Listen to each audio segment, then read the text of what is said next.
guys, pag-usapan lang natin ang breaking news. May pasabog nga naman kasi ang balita at exclusive na pinag-uusapan ngayon.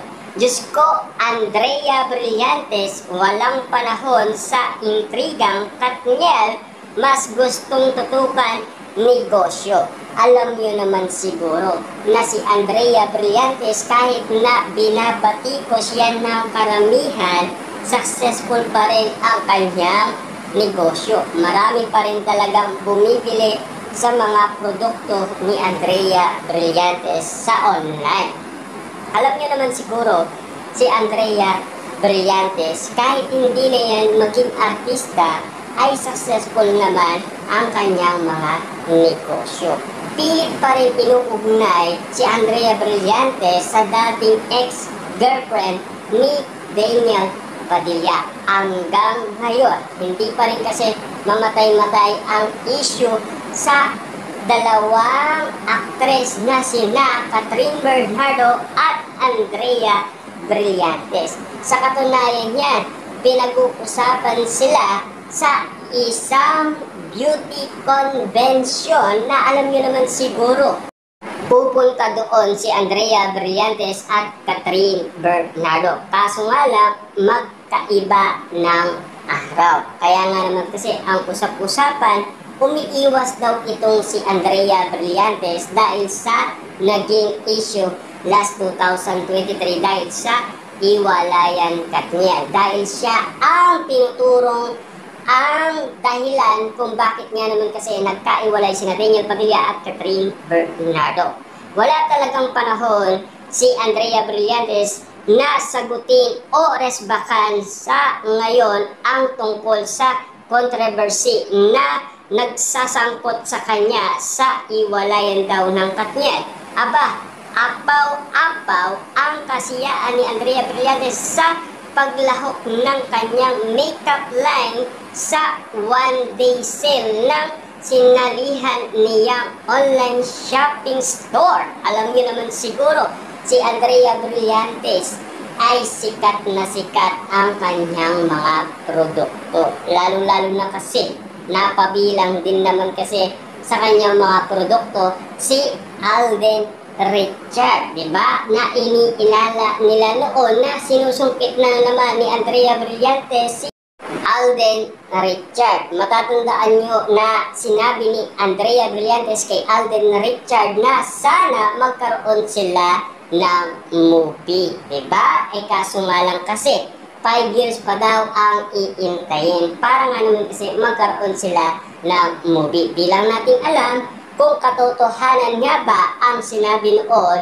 ni Andrea Brillantes at kung payag nga ba si Alden Richard. Sa Instagram post, napawaw ang mga netizens sa malaking kumpanya ni Andrea Brillantes at higit sa 10 taon na ang kanyang staff. Ibinabahagi ng aktres ang video para ipakita ang pag-aanda nila sa nasabing sale. Ipinapakita niya ang kanyang opisina na abala sa trabaho. Sa vlog ni Andrea, mapapanood ang pagiging mabait niya sa kanyang staff at nagdala pa siya ng merienda sa mga ito. Na alam niyo naman siguro, napaka-importante nun para naman ganahan ang mga staff ni Andrea Brillantes. Lahat naman siguro ng mga tao ay ginagawa yan, di ba? Hindi naman porket artista siya ay hindi niya na kayang gawin yon. Kasi normal lang yon para nga naman kasi maging mabait ka sa mga staff mo. Para nga naman kasi ganaan sila na magtrabaho dahil sa mabait daw ang kanilang bossing, di ba? Ayon pa sa karagdagang balita, sa isang room ay nakasalansang ang malalaking transparent container na naglalaman ng makeup ng product ni Andrea Brillantes. Kumuha siya ng ilang dahil ubos na raw ang ginagamit niya na isa sa mabili nilang produkto. Pero pinaliwanag niya na kahit may-ari siya ng kumpanya ay hindi basta-basta makukuha ng item. Dumating si Andrea sa opisina para tulungan ang kanyang mga staff sa pagbabalot ng mga order. Na alam niyo naman siguro, napakabait ni Andrea Brillantes, lalong-lalo na noong bata pa yan, na napapanood natin noon sa Once Upon a Time. Diba? Kitang-kita niyo naman siguro kung papaano nagsimula si Andrea Brillantes at Catherine Bernardo. Nagsimula sila sa Once Upon a Time. Dahil alam niyo naman siguro, patok na patok noon ang Once Upon a Time sa maraming kabataan. Dahil kitang-kita niyo naman siguro na talagang napakagrabe ng eksena. Nakitang-kita niyo naman siguro na meron talagang aral na mapupulot ang mga